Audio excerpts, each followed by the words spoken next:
আল্লাহ বলেছেন লাকাদ মান্নাল্লাহু আলাইকুম বিল মুমিনিনা ইদ বাআসা নাবিয়্যা।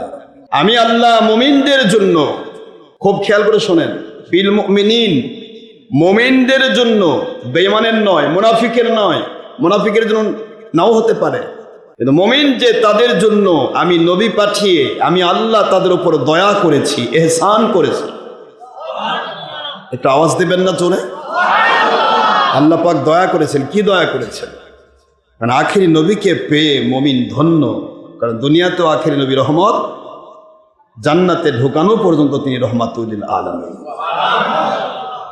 এই জন্য ওয়াযকুরু নি'মাতাল্লাহি আলাইকুম, তোমাদের মধ্যে যে নিয়ামতগুলি তোমরা পেয়েছো তা তোমরা বেশি করে স্মরণ করো। এই কথাটা যে আল্লাহর আদেশ, এই জন্যই প্রতি বৎসর রবিউল আউয়ালে নবীজি পাক সাল্লাল্লাহু আলাইহি সাল্লামের আলোচনা করা হয়।